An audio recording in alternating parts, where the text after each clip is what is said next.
Adventure is in my blood. Finding treasures big or small and having fun is what it's all about. With my wife Melissa and our 3 kids, life is pretty full. But there isn't a mountain we can't climb together. This isn't your ordinary antique store. My name is Alex Archbold and this is Curiosity Inc. I'm home, honey! Hi guys, and welcome to today's unboxing video. I had a gentleman show up at the store today with some items that he had in his personal collection. I was interested in a couple of them, but he told me I had to take the whole thing or nothing at all. So guess what I did? I took everything. Now we're going to go through these boxes and see exactly what's inside. I haven't been through them all myself. They're all just kind of piled up behind me here, and that's how this happens sometimes. People just walk in, they bring a whole bunch of stuff, and they don't want to leave it in their car, so I end up with it. Let's do a little unboxing video together and see what came in. Now, he said that this was all sitting in their basement, sort of on display over the past 30 years, and him and his wife liked superhero collectibles, and I think what we've got here are some older action figures. There's Picard. He looks exactly the same, doesn't he? Really hasn't aged a day. But it's cool. It's still in the original packaging, and it's a talking series. It's probably from the 1990s. Yeah, 1995. But the ones you're looking for that are worth a little bit more money could be like this. An 80s Wonder Woman. Still in package. It looks like it might have come loose and somebody's put a couple of staples in the bottom. That glue does get dry. But otherwise, it's all there, and it's not been cut out on the back. So this dates to 1984. Be a good collectible piece. That'll go in the slightly better pile there. My little Superman. Again, the stuff from the 90s isn't going to be as collectible because, well, frankly, they just made a whole lot of it. They would put limited edition on pretty much everything, even when it wasn't. And, you know, flooded the market on collectibles. In fact, the 1990s pretty much, well, I wouldn't say tanked the hockey card or sports car industry, but it certainly didn't help things. This is a slightly older one. This would be early 90s. And I remember actually having this when, I think I might have had that when I was a kid. This is probably 1991 or so. Oh, 89. Okay, it's still from the 80s. But that's good. It's got the original packaging on that. They weren't mass produced. But that's going to be a little bit better. Got some watches in the box. You just never know. When people go through and they clean out their house, you never really know what they want to get rid of. Apparently they didn't need their watch anymore. It's actually just a fine little Bulova right there, and it's still even working. So that's neat. Not superhero related, but still it's fun to come across some little watches. Wonder Woman Snap-on Collector Reflector. I usually put this on your bicycle, and you can tell the era from the type of bikes they're riding around on, old muscle bikes. That's probably from the 70s, I would say 70s or 80s. 1975 says right on it. There we go. Kind of neat. Little Micro Machine Batman figures. That's when Michael Keaton was doing Batman, not Batmobile. Again, nice to find them with their packaging. This is like a little pen set. Probably not terribly old, but there's always people out there who like a nice pen set. And lots of modern watches, which I don't deal in the modern watches too much, unless it's a higher end one. Nice little Superman watch. Kind of cool. This is my area for my more favorite stuff, I guess, right now. Funny. Little tiny Medelta jug, whereas it looks almost like a little salesman sample or novelty piece. It's kind of interesting. I'll have to look that up. Superman cars, more watches. City of Metropolis police car. It's kind of neat. Okay, well, we got some toy cars in there. So I'll empty this box out and see what else is at the bottom of it. I did see this guy poking out. That is a older Mickey Mouse phone. It's always fun, even if you're not using a landline at home anymore. It's kind of a neat thing to have. I'll have to hook him up and see if he works. But this would have come out, let's see if there's a date on it. likely from the 1980s, somewhere around there. I think they're not terribly expensive. It's worth somewhere around $80 Canadian for something like that. But a cute piece, and people who like Mickey Mouse, and there's lots of Disney collectors out there, might want to have something like that, not just because it's a phone, but it's this great little statuesque plastic figure of Mickey Mouse too. It's kind of fun. Okay, this is a box chock full of comic books. Now, in the world of comics, which I will admittedly tell you I don't know a whole lot about, I personally like to look for the covers that are a little bit earlier, like the 10-cent or 15-cent comics. But even on the newer ones, there are certain issues that have first appearances in them. And the first appearance issues, even if they're newer, can be worth a fair bit of money. Now, a lot's going to affect what the value is based on condition. You know, like, has the staple pulled through? Is it crinkled? A lot of these look like they're just some kid's collection that has been read and used and enjoyed. A lot of these comics are probably from the 1970s or 80s. They start putting barcodes on, I believe, in the late 60s. And I haven't seen anything in here that really jumps out too much yet. But you do have to appreciate the artwork that they put on some of these covers. They're always really fun, and honestly, it was the cover that would attract the kid to go and buy it in the first place. So the comic book art, sometimes people will collect just certain artists and certain covers based on who drew them. I'm looking for anything that says, like introducing a certain character, but so far not seeing a whole lot of really great ones. These will probably just end up finding their way into a generic comic book bin where people can probably just buy them as though they're regular comics. Well, for the most part, these comics are probably only worth a couple bucks each, but there are, over 100 of them there, so that will add up on its own. Did find an earlier 10-cent, this is from 1961, Action Comics. It's missing the little corner up there. Probably still about a $15, $20 comic. If it was mint, probably a couple hundred. In this condition, not much, 15, 20 bucks. But still, that's slightly better than the others. There was also Superman gift wrap. I think I remember getting a present when I was a kid wrapped in that stuff.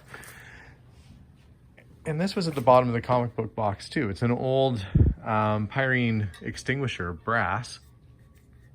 Kind of an odd thing to find with comic books. It feels like it still has a liquid in it, which is not great for a person. So I might have to tuck that aside until you can get that emptied out. But kind of an oddball little thing to be sitting inside there. This box looks a little more promising. This, not real. It's an oversized replica of the Action Comics #1. If this was real, we'd be talking, thousands, if not more, tens of thousands for one in really good shape. This is one that I believe was replicated back in the 70s as an oversized, though it's still worth about $30, $40, even as a reprint. Superman light switch cover. There are a few Mego figures in here. There's Captain America, Spider-Man, and let's see how many of them are in here. Just the 3, I guess, but maybe an extra outfit. Somewhere there's a Superman walking around in the buff. Right now he's missing his outfit. Maybe I'll find him in here later on. These are date from the mid-70s. Looks like they're original releases. Yeah. Goes in the better pile. And anything that's not really quite right for the shop, I'm going to put together in lots and either send it to auction or sell sort of in bulk online. I don't keep everything in the store. Some stuff finds a new home right away. These are Kenner, same as that Wonder Woman figure. That's the Superman vehicle. And I think I saw there's one in here that has Superman inside of it. See, he's complete. And that's the type where you squeeze the legs and little arms get going. Pretty nifty. The Superman, he is not going to fit that outfit. Apparently there's a few naked Supermen in here. Some cups and party favors. Another little toy car. Put that with the cars. Zeppelin would have been neat if it was complete. It's a replica though. But still hang it from the ceiling from some string and just have it as a little thing to look at. There was some interesting paperwork in the batch here too, like this, the Empress of the Pacific. This would have been given out on the ship when you were traveling, saying 10 days from Vancouver to Yokohama. So somebody made a trip just before the war, before World War II to go visit Japan. This is kind of fun. It says the Empress of Britain on the outside, and we go in, and this is the Canadian Pacific. We've got a menu. So the luncheon, pineapple cocktail, French onion soup, salmon trout, grilled minute steak, lettuce, cucumber salad. This is what they're eating on the ship. Pork knuckles and sauerkraut. That's always a fan favorite. Anything that's got a knuckle involved has got to be good. I'm sure it's delicious, and people are going to be like, my grandma made that recipe for years. Don't be trashing grandma's pork knuckles. Well, I'm not. They just need to pick a better name for it. Yeah, let's see. Sweets. What did they have? You could have rice pudding, mixed fruit, banana pie. There's all sorts of different things. Yeah, I would eat there. I would eat on your ship. And this is the sort of thing that would be of interest to someone who either collects Canadian Pacific paraphernalia or somebody who's into nautical. Things of that nature would be right up their alley. But not many people would have kept the original menus off the ship. So that's kind of an unusual thing to find. You can see that each menu was dated. That's October 9th, 1939. October 10th, 1939. So 2 different days menus. And boy, what a great assortment that they had. It was different traveling back in the old days. It was classy. And this is kind of fun. It talks about all the different places you can go and visit in the Pacific. So this is probably the brochure that inspired these people to take this trip and go see all the different sites. Or it's a much different time investment when it's 10 days of travel time on a ship before you even get anywhere. You've got to really plan out your vacation and take like 2 months off of work. But super fun little collectibles. And this was neat too. I was looking at this ledger, which dates from the 1800s. And there's recipes in here. And there's all sorts of things from either... maybe I'll see if Melissa wants to try and make a recipe out of here for her channel. But it also says how to make plasters if you sprain or hurt yourself. There's home remedies. There's recipes for food. This would have been pretty much everything you would have needed to operate and live. Look, there's oyster soup. And of course, all the ingredients. So kind of a really, really early recipe book with some home remedies in here. Dainty dishes made with cold meat. If you want to know what people were eating and how they were taking care of themselves in roughly 1887, this little book here would be just the piece to do it. I ought to spend some more time going through this, but I just love, all these little stories that show up in the clippings of the things they thought they should keep. Boiled fowls. Home recipes and remedies. Neat little find. Although there were a lot of Superman collectibles, I was most excited, and the reason why I bought the whole collection, to get this. This is 1845 French cavalry sword, original sheath, and really good condition. You can see the handle is all original. It has some signs of wear on it, of course, after all these years, but overall condition's quite good. And surprisingly, you have to be careful on these old swords. Although it's a couple hundred years old, it still has an edge on it. So you have to be very careful with these things. Sword like this could be worth somewhere in the $500 to $600 sort of price range to a collector.